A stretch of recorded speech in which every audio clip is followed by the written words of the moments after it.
Well, hello everybody, and welcome to Jeff's Unknown. Oh yeah. Hi everybody. This is the first episode of Jeff's Unknown, the Paranormal Edition. This page is designed and it's been built for the intentions to explore the unknown with you. I'm a little. I'm going to be honest with you. I've been doing this for at least 3-4 years in the francophone world, and I'll be really honest with you.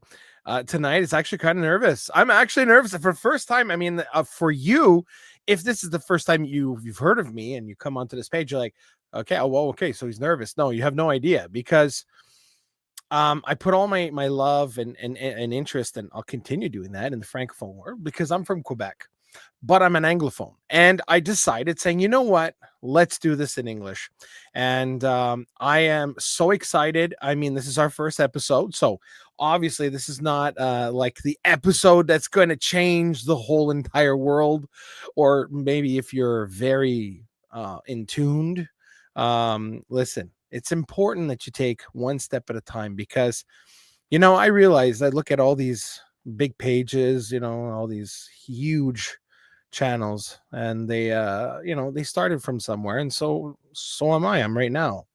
But I'm going to tell you something. I am the type of person who is a little on the crazy side when it comes to venturing off and learning and exploring and bringing it into a whole different type of attitude. Paranormal, the paranormal, which is like ufology and all types of stuff, everything that's just the unknown, right? Well, it's,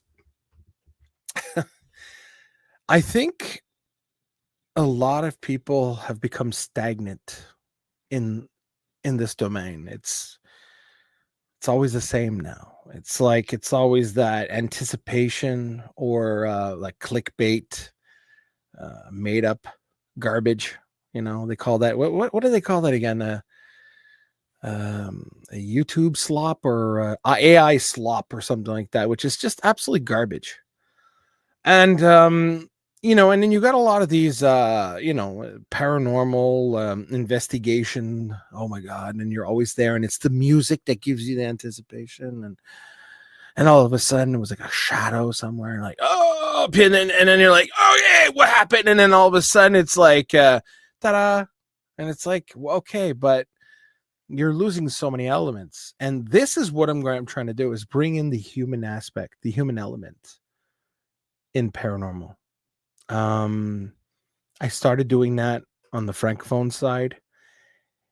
And there's this now obviously you probably haven't heard of him, Jean Cazot. He's one of the oldest, and I think he's like the pioneer in ufology in Quebec since the 60s, 50s and 60s.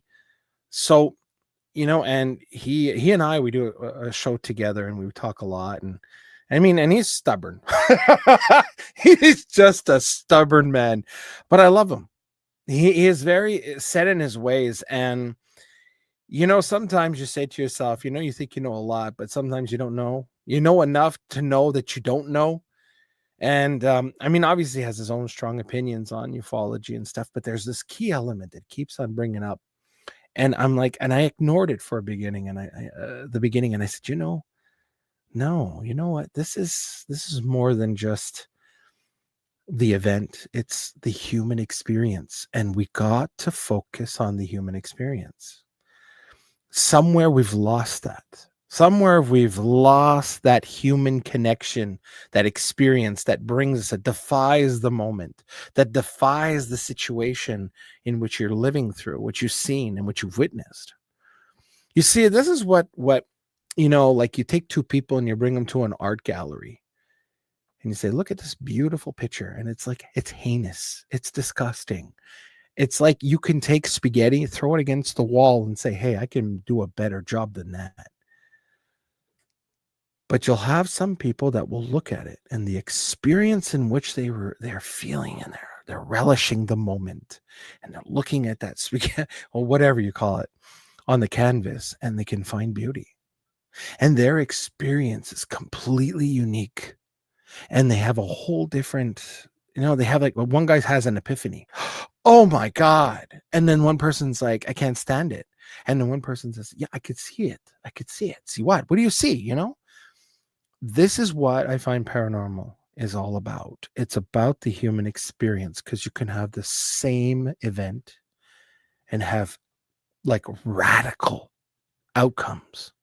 And so that right there, in retrospects, is what I want to focus on this new season I'm doing with you. And now I'm going to learn with you.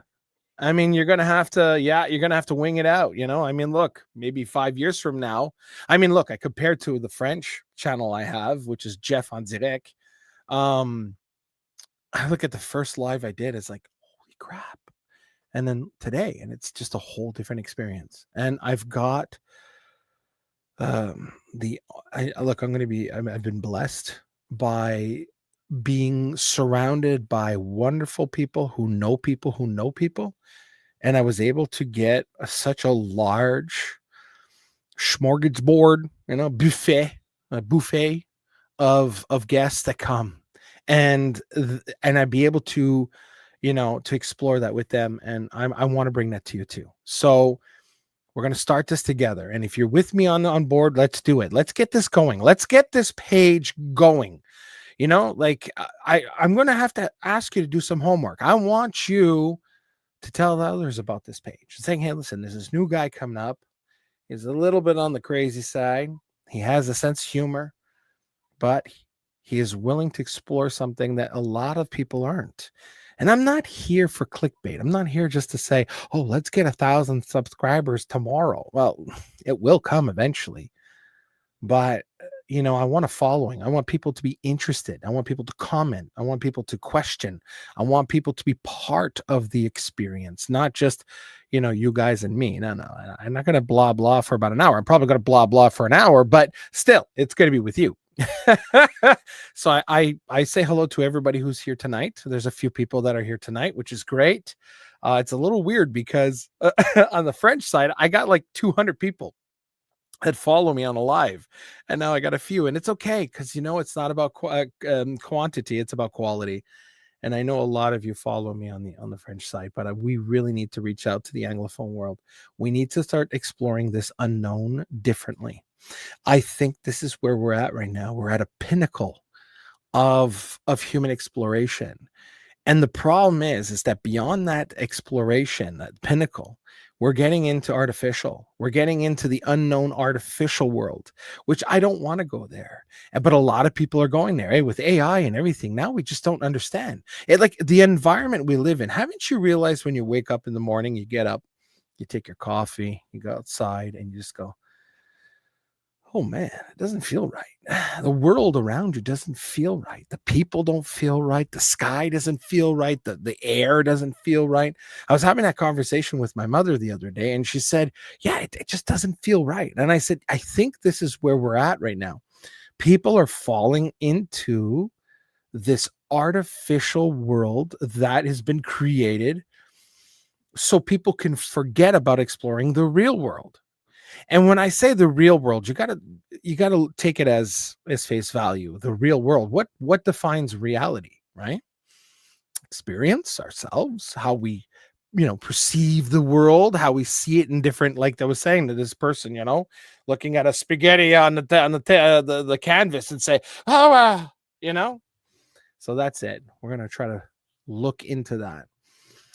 I don't know if you ever heard of this guy called David Icke. I mean, probably everybody heard about him. He was the one who actually introduced everybody, saying, hey, there's reptilians among us.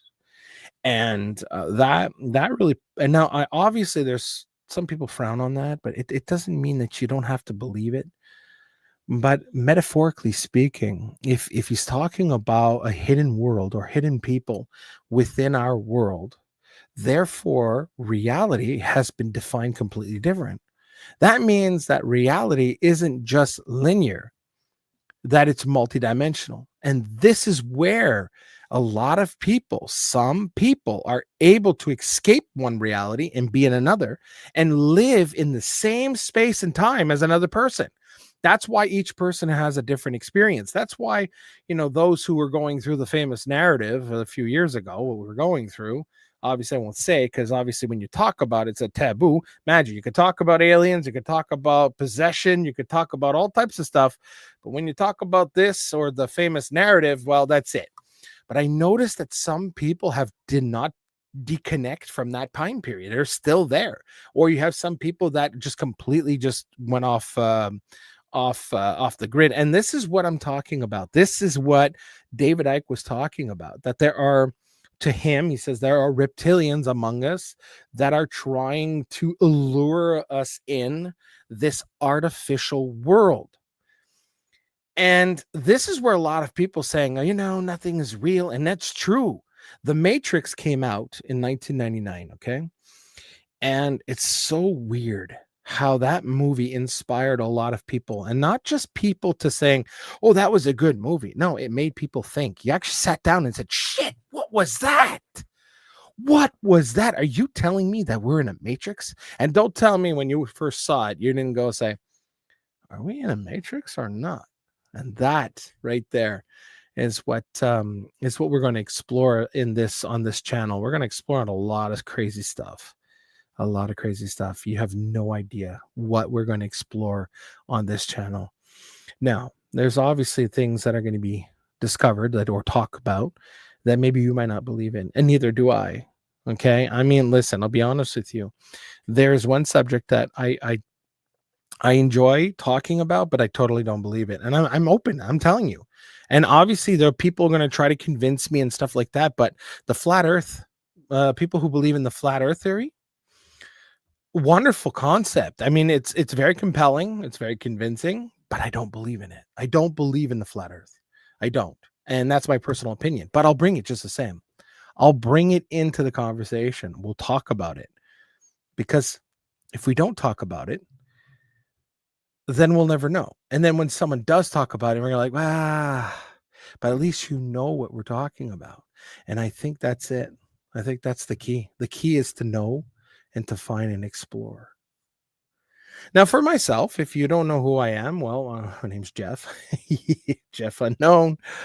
I go on a show once a month in Quebec City. Around Quebec City, I have my own show on the radio. I talk about all types of paranormal stuff. I have my own page on the Francophone, so I'm very active with the French side. And I've had a lot of experiences in my life. I've had a lot of experiences, a lot of things that I've seen and witnessed that defied completely who I am today. And I am very much a person who loves to know why and who and where, and just explore when we have to. Really, when we really have to go and find out, because there's some people around the world that could just talk and talk and talk, but really find out about yourself and the world in which we live in.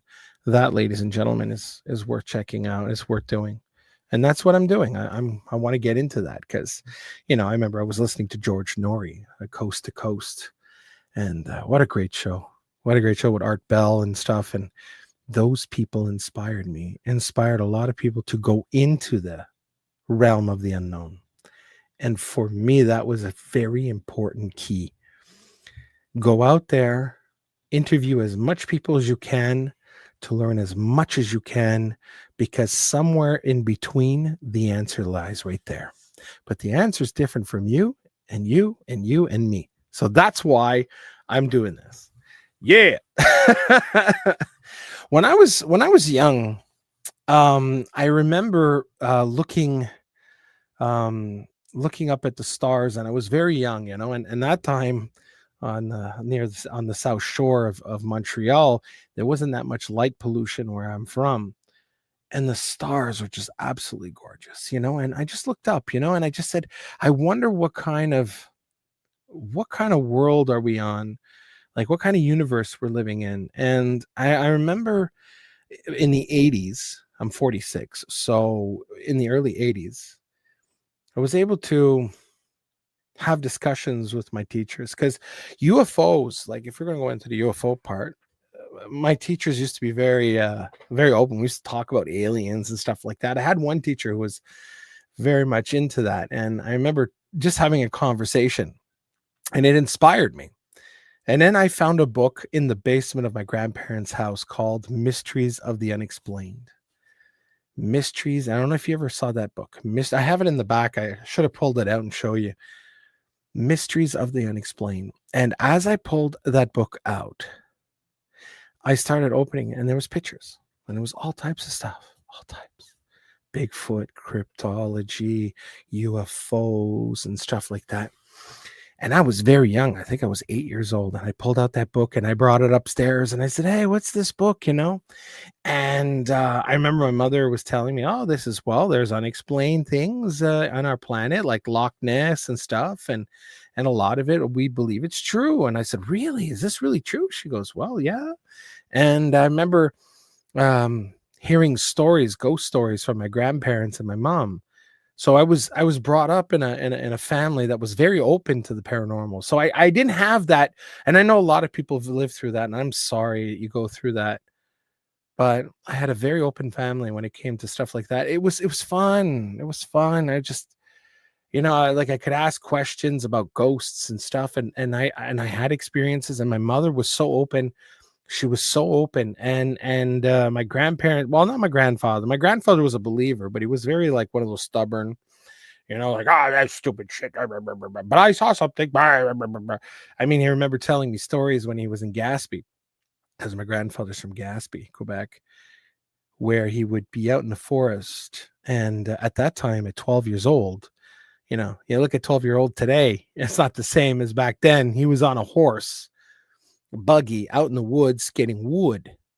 And there was this part of the woods where all of a sudden and this was a massive horse. Like, back then they had these huge horses. Okay. This thing was massive, and it was pulling, sorry, a thing of wood. And all of a sudden the horse just stopped, and my grandfather was trying to go, and it wouldn't move. It was frozen, and it was just staring in the front. So this big, massive horse, my grandfather's trying to look, and he stands up. And you know how horses are. They got, like, these ears, right? They're pointy a bit. And he stands up and he looks, and just above the horse's head, there's a black mass blocking the road about, maybe, I don't know, 40 feet in front of it. And as my grandfather, 12-year-old boy, sees this, and the horse, imagine, these are one of these big worker horses, and don't even move. And and you could see the horse was just like, and eventually the mask just disappeared. Now, obviously, my grandfather, I said, "Well, were you scared?" Rah, rah, rah, rah, rah. But my grandfather was a very proud man, but he did tell the story, and he says, "Yeah, that horse didn't move. I whipped him and he didn't move." And as soon as I stood up, looked in the distance, and right between the ears, about 30 feet away, there was a black mass standing. So, and I was 8 years old when he was telling me stories like that. And then, like, when the book opened and we talked about cryptids, and then they talk about the fiddler, the famous fiddler. I hope I could tell it right, but they're all having a party in a hall in the town, and they're all dancing and stuff. And all of a sudden, the stranger shows up, and he has a fiddle, and he's playing the fiddle, and people are dancing. But then they all realize that he doesn't have human legs; they have hooves. It's like a half man, half goat or something. So that's an urban legend of the fiddler. And my grandfather told me that. And I said, "Holy shit." So urban legends existed for a long time, and they're all over the place. So as I got this, this baptism from as soon as I opened this book, that inspired me to say, "Holy crap, let's check this out." And as I grew older, I got more books. I got into, because remember, back then we didn't have the internet, so we had the library. So when I was in the library, I took as much books as I could. And you'd be very surprised, in elementary there were books about UFOs and aliens. I couldn't get over it. And in high school, went out and got awesome books and just read everything. And there was this astronomy magazine. I remember at lunchtime, I was one of those kids that didn't have many friends in high school. I mean, outside of high school it was different, but inside of high school, I don't know, it's just very quiet. I just spend most of my time in the library, imagine. And I'm sitting there, but I'm just reading these astronomy magazines, and it just blew my mind. And I think that's what got me a little more into the hey man, this is something that's important to people. And remember Unsolved Mysteries, when Unsolved Mysteries came out, I remember listening to it, and the music just scared the shit out of me. I just completely got scared. And the music would come on, all the lights would be on, But yeah, stories like that. And I said, listen, this is something I got to get into. This is something we got to explore. And then when I decided to start doing lives in the French world and interviewing people, experiencers, those who were abducted, and they were like, I got blown away. And I said, holy crap. I think at that moment, I said to myself, no matter how much you want to believe and no matter how much you see, but when you talk to somebody, flesh and blood, that tells their story, you automatically just say, this cannot not be real. This has to be. This has to exist. This is something that, we have to acknowledge the fact that there's life elsewhere. There's cryptids, there's ghosts, and this is where a lot of people, and I'm going to be really honest with you, a lot of people reached out to me and said, Jeff, thank you very much for just showing this guest, or talk about this guest or this topic, or thank you for allowing him to speak or her to speak. It got me thinking again, and it changed me. It helped me to understand more. And I said, holy shit, there's more people. So this is where I think that paranormal is not just a small little bunch of fringe people there. This is like, it touches a lot of people, even to the most skeptical people that say, that stuff doesn't exist. It's all bullshit. It's all fake. I understand, but back at their head somewhere, they're like, I want to know. I want to believe. I want to know if it's true, because human curiosity is just absolutely phenomenal. But yeah, so listen, I mean, obviously this is a great beginning, and obviously we got a lot of stories, and please feel free to comment. I really want to hear your feedback. If there's some certain subjects you like to hear, any type of guests that you would like, I'm going to work hard and get some guests out here. Here's a good one. In the coming weeks, I have this guy called Jared Neal.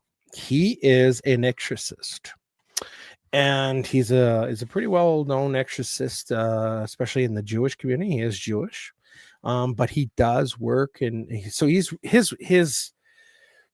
I could say his spiritual armament is not judo, Judeo. There you go, Judeo-Christian, judo. Yeah. Judeo-Christian belief. And so he goes up, and obviously I talked to him for a bit, and I had him on a podcast, and we've befriended each other. It's amazing. He invites me over, and he says, Jeff, I want you to come and witness this exorcism.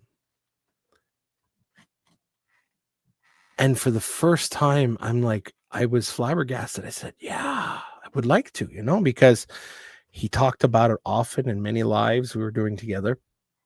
In his books, he made books. Yeah, he really put in his heart and soul in those 2 books. And so I go to this exorcism, and I'm an open-minded person. I could be honest with you, exorcisms are a little touchy for me. Sometimes I'm like, but hey, listen, I'm here to explore, right? So I get to his place, his office. He has an office, and that's where he conducts his exorcisms. And there are other people there too. There's his partner, because he has a partner in this, because it helps him out, because obviously it's unbelievable how much energy is in that room. So he has his partner there. And there's a couple who are there to start filming, because they want to film this, and they agree. The person who's being exorcised agrees and stuff. And I haven't met this person. The person's not there yet. We are preparing for the person to come. And I don't want to go too much in detail because obviously I don't want to, destroy the because I want him to come because he will come. I've already talked to him. He's going to come on this channel within a few weeks from now. But I'm going to tell you, when I saw that person walk in, the person had a hard time walking into the office, and as soon as that person walked in and saw Jared, ladies and gentlemen, the eyes. They say the eyes are the key to the soul, right? The eyes of this woman was totally different. I could see pure evil in her eyes. She was not her. Because after the exorcism, look, I got goosebumps. Look at this, goosebumps. My God. After the exorcism, she was totally a different person. Like the picture, because I took a picture of her coming in, and I'm going to present it, but her face before and after was a total different person. And during the exorcism, it was so surreal. And I'm a person who sweats a lot. Okay. I get very hot. And I was sweating like a pig. I was sweating everywhere. I was just everywhere, soaking, drenched. And I didn't do anything. All I did was observe. I filmed took a few pictures. But all I did was observe. And the energy that was in that place was phenomenal. Because I'm a very hypersensitive person, so I could feel it. And this poor woman, what she went through physically and spiritually was unimaginable. I had a hard time to breathe for her. I could see how the confliction she had inside her. So after this whole exorcism, I asked a few questions to her and stuff, and obviously I'll talk about it when Jared's here, but imagine being aware of everything around you. Imagine being aware of your physical reality, but have no control whatsoever. That's terrifying. It's terrifying. Like being in a boat on a river, but not having no paddle. You understand what I mean? This was just absolutely insane. And the feeling of the confliction between the forces and what they were doing to her and that, and it was surreal. And I'll tell you, I've wow. Now I can't say that all exorcisms are credible and like, yeah, I believe in that, and that's supposed to be, oh yeah.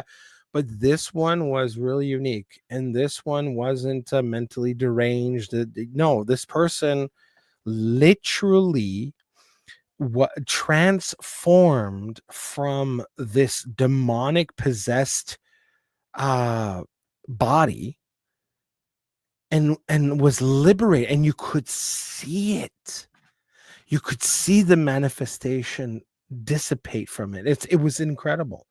Walking out of there, I was pretty hot and sweaty, and I looked at Jared and I said, damn, that was something. And I understand, because Jared did, we'll talk about it when we have him on, how it affects him health wise, right? Because when you're working with forces that are extremely strong, demonic, or let's say whatever, any type of energy, if you're using a counter energy, right? Because you have to use counter energy. Now, this was Jared, what he's doing. He was taking the energy from the Lord and going through, right? But it's like revving your engine with high octane gas. Like let's say rocket fuel. Put rocket fuel in your car. Yeah, that would be awesome. But then your motor would be like very tired out after a while. The pistons would be like, okay, we're about 1,000 degrees now. We're turning red. I think we got to slow down. Well, it's the same thing with the human body, right? Because when you're channeling that energy, and remember, these forces don't want to be removed. They don't want to be displaced from one place to another or abolished.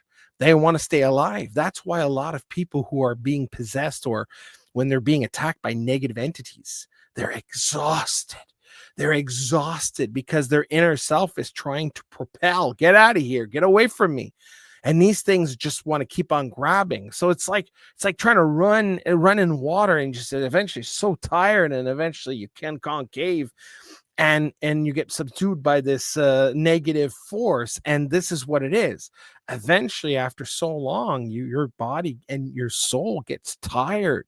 And yeah, sometimes these exorcists, these people who do a lot of spiritual work, a lot of energy work, that's why you got to ground yourself. That's why you got to, you got to clear your mind, but you got to rejuvenate too.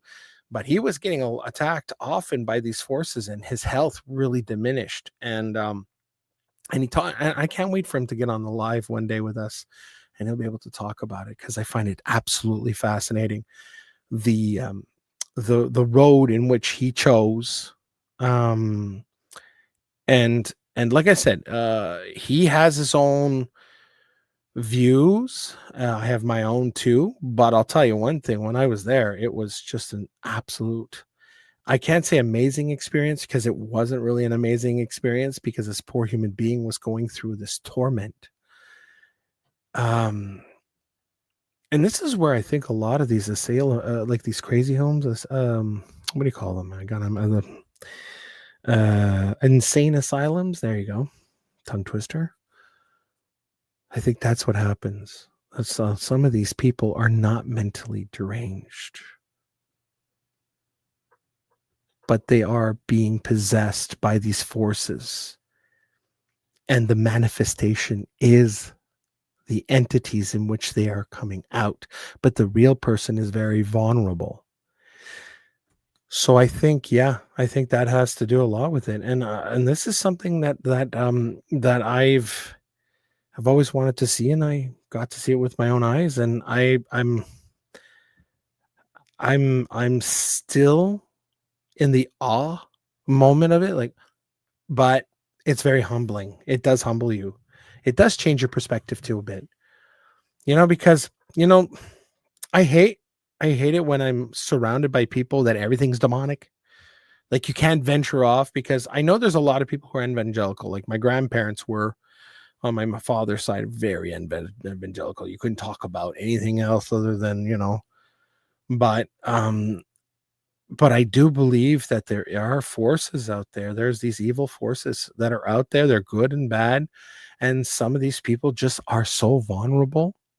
And that's what happens. They get possessed by these, they get tormented too by these forces. And these forces are there because that's how they thrive.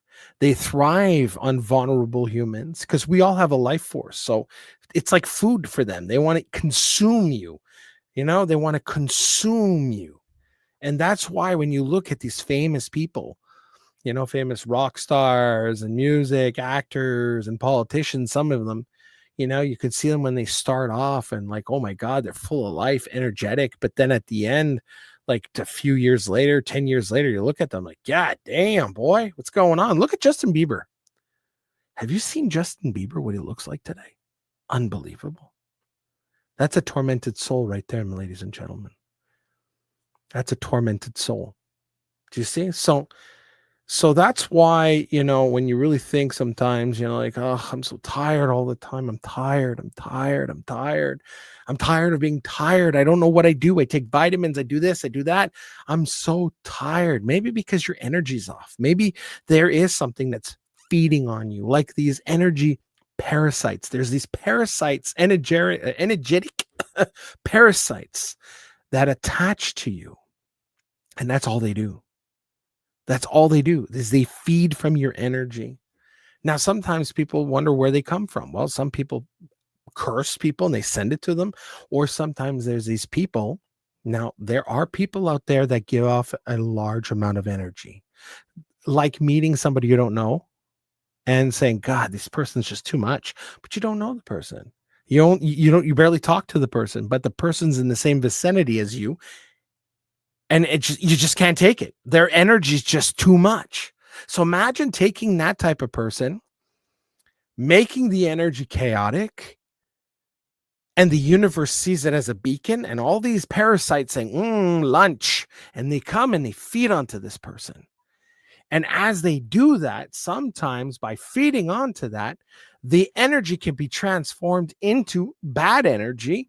And that's why people won't sit next to you, or because of all that, and you're feeling down, and then these demonic things are trying to take your mind, because some people can say, I'm very tired, but I'm getting these thoughts and stuff like that. So a lot of it has to do with these parasitic freaking things that come to you. And that's why you got to clean yourself. That's why, and they say fasting is good. Fasting is good. You're clearing your mind and soul. You got to channel yourself. You got to ground yourself. And this is something where I'm going to be doing too, ladies and gentlemen. We're going to go into that type of realm. I know that it's not the evangelical point of view, but I mean, look, the world is so unique in everything.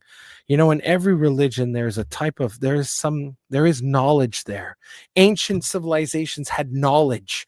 The Hindus, the Buddhists, it's ancient knowledge that's been suppressed by our own guilt, and not guilt, but our greed and ego. And we have to tap into it, because I'll tell you one thing though. When we get into that and we set ourselves free from that, the clarity we see is phenomenal. It's phenomenal. When Morpheus brought Neo, this is a Matrix reference, okay? Brought him into the ship, and Neo wakes up, and Morpheus is there, and you could see his face is completely different, right? And he says, "Welcome to the real world," right? And Neil's like, "My eyes hurt." So how come my eyes hurt? It's because he says you never used them before. So that's what it is. Clarity is a sense of discomfort when you don't know what's around you. And when you start seeing what the world is really about, and seeing the nature of everything, and you see the matrix around us, it hurts. But then when you look at the sun, and then you look at, it's so bright, and then your eyes adapt to it, then all of a sudden now you don't see brightness, you see color, you see definition, you see depth. You see a lot of definition, and then the picture starts coming forth. And then you start seeing the real reality around you. That, ladies and gentlemen, is what the parasites don't want you to see. They don't want you to feel that. They don't want you to be awake and alert towards that. They don't want you to do. They want to control you. They want to eat that energy. They want you to be the slaves to their, they want you to be the cattle in which they can suck on you. And then you could live your whole life being miserable, close-minded, and arrogant. Right? So this is it. Right? If you look at Buddha, for an example, Buddha left a world of luxury because he was enlightened. Because where he lived was not real. That wasn't the real world. Luxury, right? Like today, phones, cell phones, restaurants, all types of gimmicks all types of gibbets that blind you from the real world, that makes you feel comfortable, but that's not what the world is. And when you see it, it cannot be unseen, because then you can see it, and then you can know it, and then you can win over it. And that, ladies and gentlemen, is what we're going to do on this page. Ladies and gentlemen, thank you very much for your time. Thank you. I hope this was a good live for you. I hope this was able to be a good icebreaker, but I'm going to tell you, we're going to explore this together. We're going to have lots of fun about it. Oh yeah, baby. We're going to get into it. And what we're going to discover is the unknown. And not just that, like I was saying at the beginning, the human condition. Ladies and gentlemen, I want to thank you very much for your time. Please don't forget to subscribe, like, share, and please don't miss out on the future shows. I'm going to post them in advance, so at least you'll know. And then at least you can be able to take one live at a time and that leap of faith with me, because I'm going to tell you, this is important. This is my new saying. I say this at every live in French. I'm going to say it in English now, because without you, I'm literally talking to myself. Take care, everybody. I'm going to see you next time. Ciao.